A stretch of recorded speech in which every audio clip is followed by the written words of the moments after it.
Guys, it's John here, and I wanted to cover something that, well, I've been wanting to cover NBA. I was able to transition my day job and still have one, but it's just a much better, in my opinion, opportunity for me to have some time to upload. So, long story short, I'll be able to do a lot more, at least bi-weekly videos going forward, probably like 3 a week, kind of like I was doing. There was a point I was almost doing one a day, but with the NBA, I feel like it's not entirely necessary, just because there's so many games. But we are getting to that point. I wanted to recap a few things, and really, based off the title that I'm probably going to give this video, uh, tackle something that is just so obvious to me as a wrestling fan who just watched the Elimination Chamber. By the way, way more realistic than the NFL and NBA, and more entertaining for that matter. But I always look at the WWE logic behind a lot of the things that happen. And again, I've been noticing something in the NBA that I'm sure other people have been noticing as well. And it's just, and I mean, I'm not saying trust Reddit, but I was online just seeing what other people thought. Why are there so many NBA fights? And this was 2 months ago, this was posted.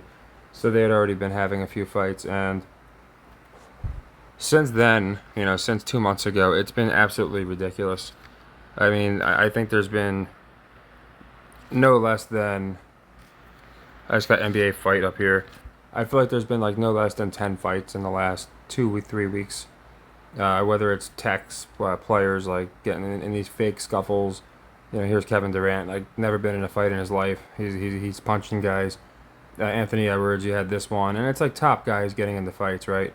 Now, again, some of these obviously aren't going to be relevant to what I'm about to say because some of these happened months ago. But for the most part, I mean, here's another one 2 weeks ago. A lot of texts, we're seeing texts like coming out the wazoo, and it's just something that I think can't be a coincidence. Yeah, this was great here. Again, much more realistic, and if you watch wrestling these days, here's Nas Reed 3 weeks ago. I don't know if we went into that one. I don't know if we covered this one was 2 months ago. So this is kind of when it started. But what I noticed, and you can correct me if I'm wrong, I feel like there's been more NBA fights since the hockey Four Nations game, and the USA fought Canada 3 times. I feel like there's been more fights since then than like the last 2 years combined. It just seems like every night now there's some fake skirmish. And it would epitomize the NBA and well, Disney and the people who script these games. It's like, well, we have two options. We can come out here and play more realistic looking basketball and not be hugging and having beers with each other and with our opponents. Or we can continue to play this ridiculous game where we're not playing defense, we're not trying, but we'll have a fake skirmish every now and again. And in this case, it's like every other game. And people buy it. Like, you go to, like, it's a lot of people don't, but a lot of people, you just go to the comments of these fights and they're more just clowning how bad the fights are, because again, they're not actual fights. These guys wouldn't want to risk having their faces get touched. So it just, to me, it's just really ridiculous. You can let me know what you think, but I mean, I don't watch the headlines every day. But it's one of those things where it's like suddenly every day you're hearing about this, and it's like, this was not this, in my opinion, before. It was nowhere near this prevalent as far as how often we're seeing fights and people being held back and skirmishes. Players throwing things and like punches, actual, they're not great punches, but they're still fights nonetheless that they're being spun as. And I just don't think it's a coincidence. Again, I think they heard the fans loudly.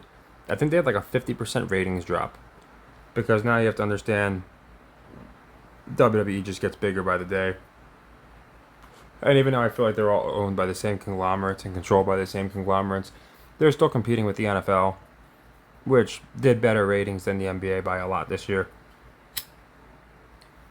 And then you probably see an uptick in hockey ratings, and they certainly don't want NBA, not that they ever would, taking a back seat to hockey, but again, it's just one of those deals where I think they want to establish this 90s-esque type vibe back to the league, which never will happen.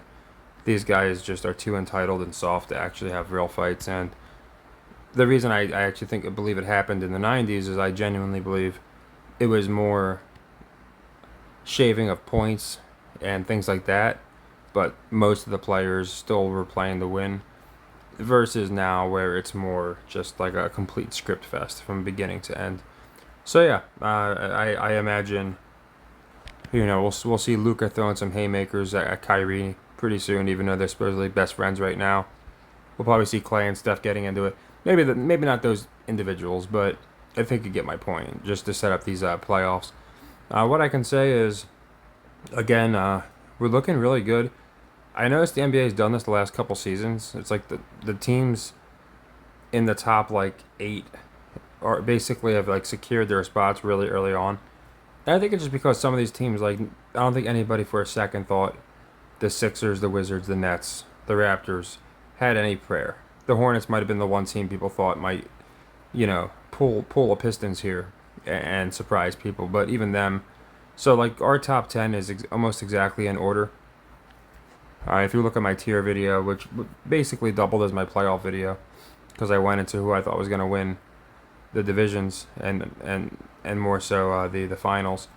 But Bulls, Hawks are like perennial 9-10s, so that's not changing. 7-8 makes sense. You get the Battle of Florida.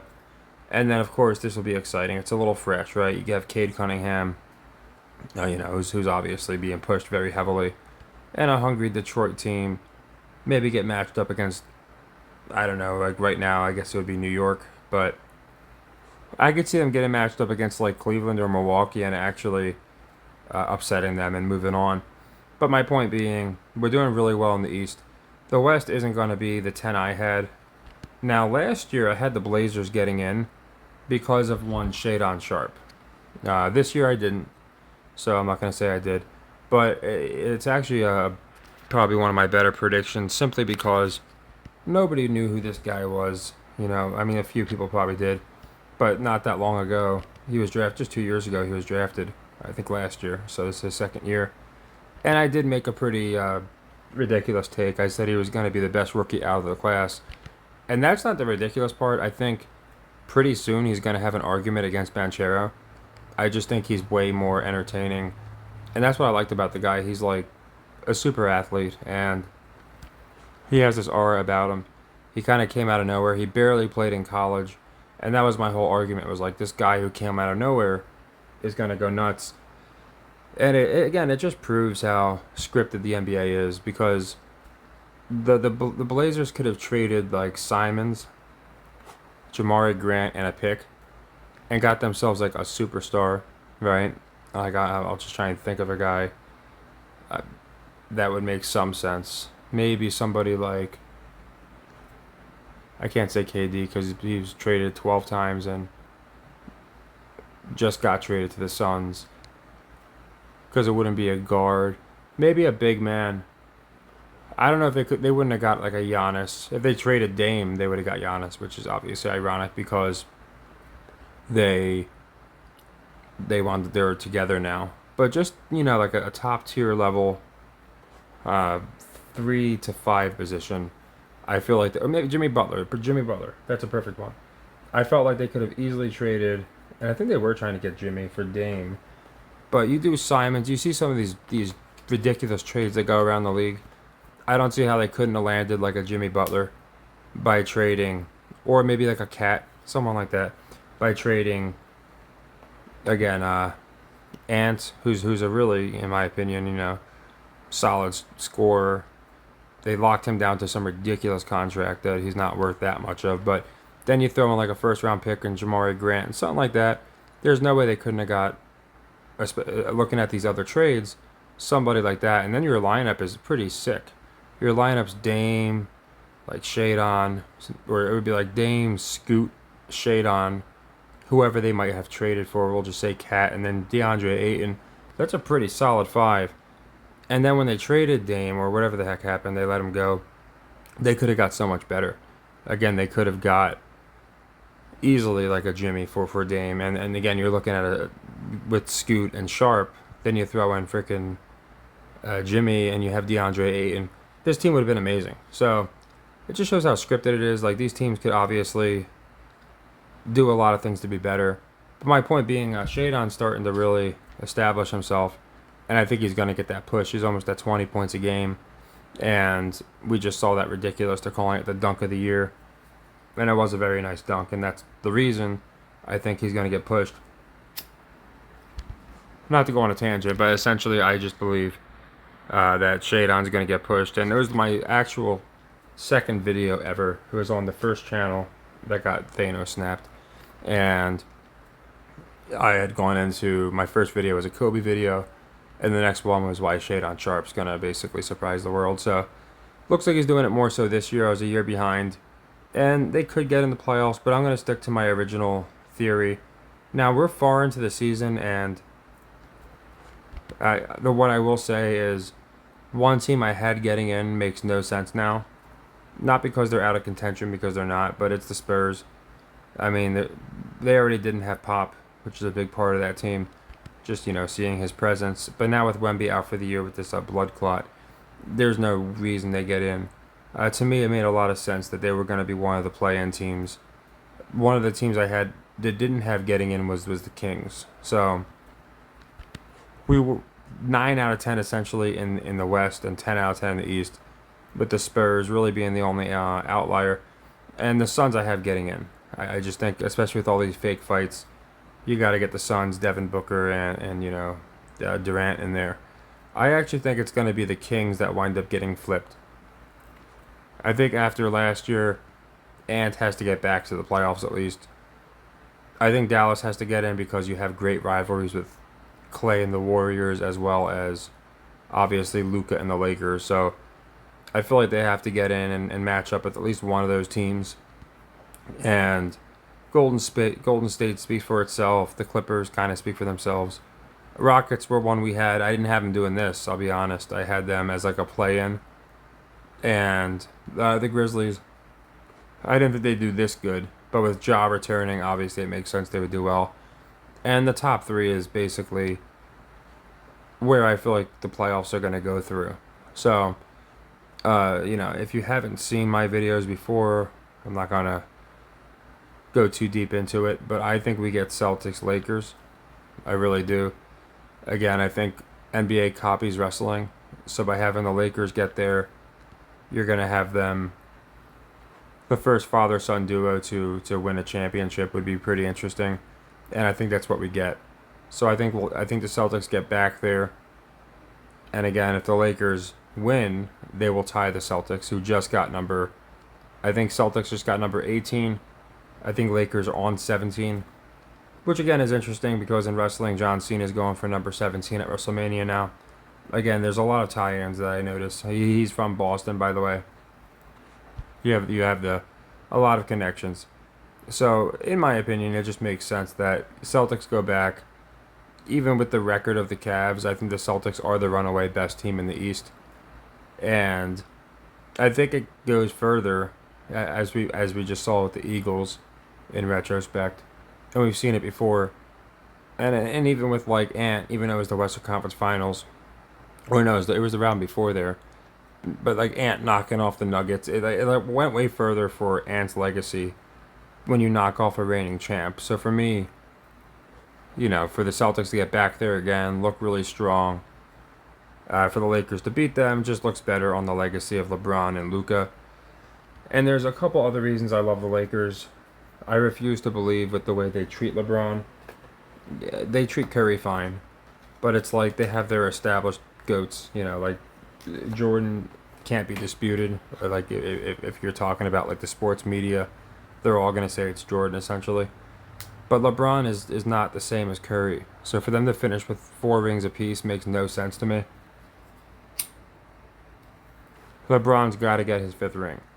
And to me, it's like, if not this year, then it just doesn't make sense for it to be any other year. And again, we'd have a rematch of Luka versus the Celtics, who, they bested him last time, but now he's got LeBron. So to me, there's just like a whole full circle story here between the two most storied franchises in NBA history.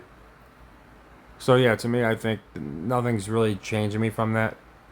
And with Luka getting traded to the Lakers, I will say I was a little bit less confident just because I'm like, okay, not everyone's going to be on the Lakers.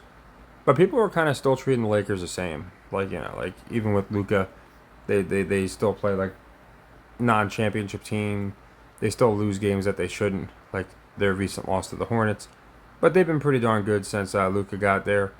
And again, even if it is obvious, they need ratings. Again, hence the fake fights they've been having. So going Celtics Lakers, in my opinion, just seems to make the most sense. And again, with the Lakers this time winning, Luka gets number one, and of course LeBron would move to number five. And then you can start talking about Luka's legacy. He would obviously, it's almost like a torch passing from LeBron to Luka. I've maintained for a while Luka's the next face. I don't think it's Ant. I don't think it's SGA. It's obvious it's not Joker, or he already would be the face. They're just not treating him like it, no matter how good he does. But Luka has the flash. He's got the personality.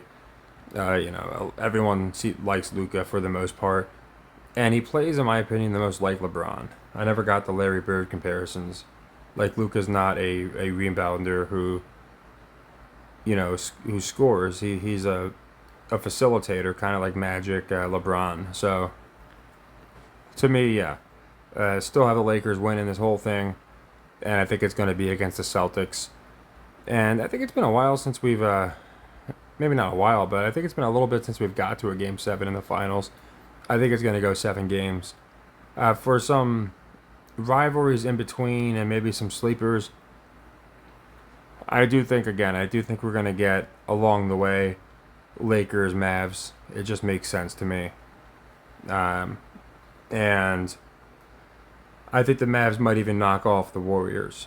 So then, they knock off the Warriors. That's the Clay rivalry, and then they move on to the Mavs. You got Kyrie and AD now against Luka and Durant, or Luka and LeBron. Very interesting. And then the Suns, you can have almost. I think they get in there and they can match up with almost anybody because of the players they've had. KD's been like everywhere, so there's going to be a rivalry for him, and just a lot of these guys in the West. So yeah, I think it's not going to be anything crazy. Like the Final Four to me, I think it's going to be our top 3 teams here. I think it's going to be the Thunder, the Nuggets, the Lakers, and for the fourth, I would probably put. Depends on when they play the Mavericks. I wouldn't go Mavericks. I'd probably have I have Golden State with the Mavericks as like my second in the Final Four. Or I guess it would be even the Suns. I don't think it's going to be a team like the Rockets or Grizzlies. It could be, but I think it's going to be basically the powerhouses. East, a little tougher to predict for me, but again, I think our Final Four is going to be something like Celtics. I think the Knicks are definitely going to be in there. I think the Bucks might get bumped early again. I just have this feeling. I don't know why. So I can see the Pacers getting a little better than last year, making the Final Four. And maybe the Heat aren't going to do nothing. Maybe it will be the Bucks just because it's kind of weak in the East. I don't think it's going to be any of the 7 through 10 teams here that make the Final Four. Detroit's a possibility. So maybe like Detroit, Boston, and then we get like New York, Milwaukee. Something like that. Or as it stands now, we would actually have Milwaukee, Indy. And Detroit, New York, something like that. That'd be the first round. But yeah, I don't think there's going to be any crazy surprises. I don't think the Cavs are making the Final Four, as good as their record is. I don't know. I just never believe in them.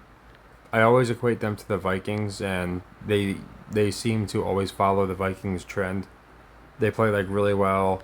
They get a top seed, and they just kind of get unceremoniously eliminated. I think last year they got eliminated by the Knicks. The Knicks for sure with Brunson and Cat and just the way that whole team's playing, the culture. Definitely Final Four in my opinion. Probably even go to the, I could see Boston, New York matching up in the semis. I'm not sure if that's what we got last year. And again, maybe Milwaukee does look more unstoppable this year. And they made that trade, I know that, and they have been looking pretty good. So certainly like Milwaukee knocking off New York, and then Boston, Milwaukee, which last year I thought would have been like the greatest, one of the better playoff rivalries because of the fact that we had Drew Holiday go to Boston. Then you got Dame on the Bucks, and the Celtics were trying to get Dame, and then you had the Doc Rivers connection, which I found interesting. So there was a lot of reasons I liked Boston, Milwaukee for the semis. So the more I think about it, I think that's definitely a possibility. But again, I just really don't see any of these teams outside of Boston going to represent the East. And then, yeah, for the West, it certainly could be the Thunder's year. They kind of give me Lions vibes, where it's like, they're the young, hungry team, improving. The Lions slightly improved from last year. The Thunder obviously improved from last year. I mean, 10 games essentially ahead of the next team back is crazy. And you kind of have that on both sides. But I think, again, I think the Thunder might get a step closer. And we probably see something like Lakers, Thunder in the semis. And I think the Lakers would take that. And then again, we would have just the biggest draw. Luka and LeBron taking on the Celtics for the Lakers to tie the Celtics, I think, for 18 apiece. So that's just what I think happens. You guys can let me know if you see any other stories I might be missing. Houston, definitely like a sleeper team. Another team that kind of reminds me of like a Detroit type team. Or like maybe like even like the Knicks out of the West. Like the Knicks of the West. Just a bunch of young, hungry guys who play well together. So I could certainly see the Rockets maybe sneaking past a couple teams, but I certainly don't buy them on the same level as like the Lakers here, or these other squads. So yeah, I mean I'm with these videos. I mean each time I do them, really I can't say much has changed because they kind of run the same script, and it's just a matter of getting to the playoffs. And once we get there, obviously we'll have our matchups. I will do a before the playoffs, like a breakdown of exactly where I think each team's gonna rank. Some are pretty obvious, like we know the play-in teams like in the East are gonna be the same. I think these are gonna be our 4 play-in teams. You look at the West, kind of the same deal. Only again, I think the Suns are gonna flip the Kings, especially without De'Aaron Fox there. To me, that just makes the most sense. I could just see the Kings. You can kind of see them already slowly falling off. And they were another team I never really believed in. It's just, it's nothing personal with these teams. I just don't think they have the draw factor of some of these other teams. Like they're a whole tier below. Forget skill, but as far as, drawing TV ratings, merch, gate, all that, they're a complete tier below. Like your Lakers, your Nuggets, your Thunder, your Warriors. So yeah, you can let me know what you think, but I think LeBron gets number 5, and then of course they won't even entertain. Here's another way, the sports media is just completely just trying to like plant narratives, and they don't actually look at it objectively. They said multiple times if Mahomes won number 4 and got a third, a lot of it was the three-peat, but not really, because they're still saying if he gets number 4 like this year, he's like possibly the GOAT, even though he's well behind Brady in stats. He's about like even with him. He's on par with him. He's actually a little bit ahead of him as far as where Brady was at this age. But he's not going to have the longevity, so he probably won't touch him in stats. And they're basically saying, being 3 rings short of him, with already basically the same amount of Super Bowl losses, it's only 1 behind him there. They're saying, or 1 ahead of him. He's got 2 versus Brady's 3. They're like, yeah, he'll be the GOAT. But then they won't apply that logic to LeBron, who's only going to be 1 behind Jordan if he wins. These same people have said, he can win 2, 3 more, and he's still not the GOAT. So it's like, what would that guy have to do? And I'm by no means a LeBron fan. But you look at it objectively, it makes no sense. He should already be in the discussion because of his longevity, the things he's done that Jordan hasn't. And then if he got number 5 and he's only 1 behind him, I don't see how these sports talking heads wouldn't revisit it and say, okay, with everything combined, he's definitely had at least as good a career as Jordan. But again, I've done videos, quite a few videos on Jordan always being falsely marketed as the greatest. It's Kareem. The reason Jordan gets treated the way he does is because he made them the most money, which again is why they're in business, right? So they're going to put money ahead of wins. They're not going to say that. They're going to spin the career and say this is why Jordan's the greatest. But you look at it with Mahomes, Brady, it's the exact same argument. Only Mahomes is further behind Brady than LeBron is behind Jordan, and LeBron's having like possibly one of not I wouldn't say the greatest season of his career, but pretty darn good one, and they're not even entertaining it. So yeah, I think it also plays into the finals where they'll probably restart those debates. LeBron, Jordan, only for them to all say it's good Jordan, but LeBron gets back there at the age of 40 and wins it, then of course they can have that discussion. So yeah, Lakers over Celtics. I'm saying in 7 games, and yeah, I think father son. I wouldn't be surprised if Bronny James hit a game-winning shot at this point, or had a game-winning alley-oop to freaking his dad, just because of how ridiculous they are and how unshamed they are as far as obviously just scripting these games, scripting these fights, everything else. Maybe LeBron and Bronny break off into a tag team fight against Tatum and Brown or something. Like I wouldn't put anything off limits at this point. But yeah, you can let me know if you think there's a team I'm overlooking. I know a lot of people probably think it might be a more unexpected team, like maybe the Pistons after their horrible year make a run, or I can't see anyone buying the Warriors. There's no way Curry's passing James, but maybe a team like the Rockets here, like I had said earlier, or the T-Wolves. I'm sure there's quite a few teams that other people have in mind that aren't Boston Lakers. But I will say I probably met the least resistance with this theory. I don't know if it's because last year I did get both my picks right in the NBA, the East West, and the winner. So we did a lot better in that than football. So I might just have a better read on NBA. Or if it's because other people are just seeing what I'm seeing, and it's kind of simple, but it also makes the most sense. So yeah, I am curious your opinions. I will be doing, trying to do more daily videos going forward. Tomorrow they start earlier. We don't have a ton of games. What I'm going to do is just kind of do an eye test here. So we got Nuggets, Boston, only 3.5. Makes me like Denver. Blazers, Cavs. I always love the upset potential just because of I'm a big shade on guy. But when it's that heavy and the Blazers aren't complete trash, I'd go Cleveland covers. Same here, Pacers cover. It's a heavy spread. Heat, Knicks. This one I like the Heat to cover. I think Knicks might eke it out.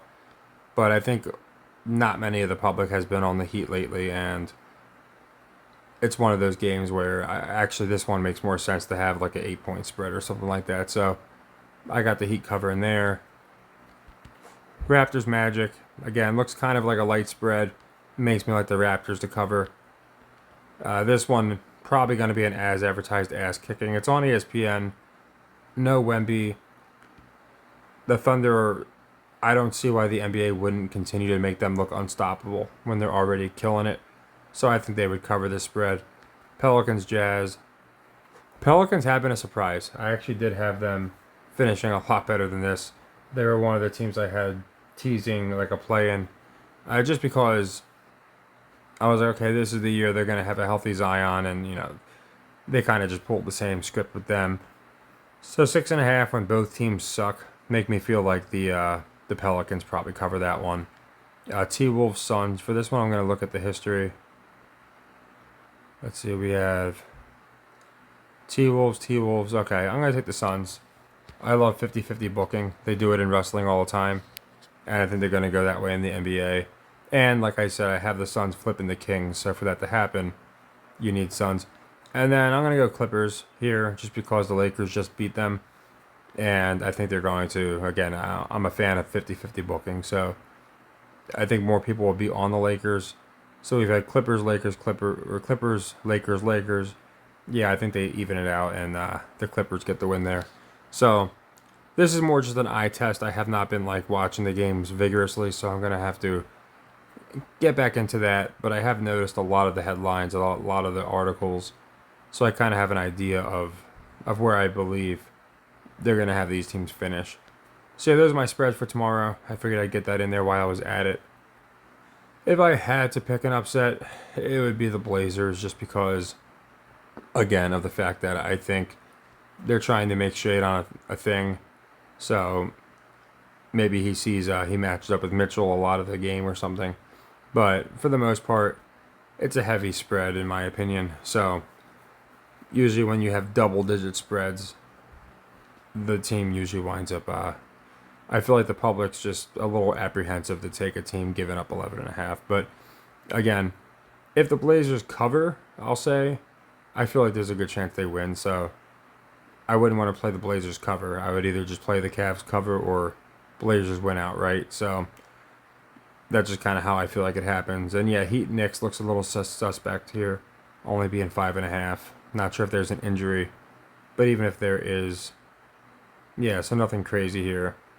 Yeah, it's not like it looks like Brunson's playing.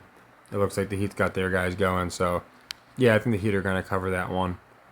And yeah, Pacers here too, especially. You know, again, they're not playing that much better.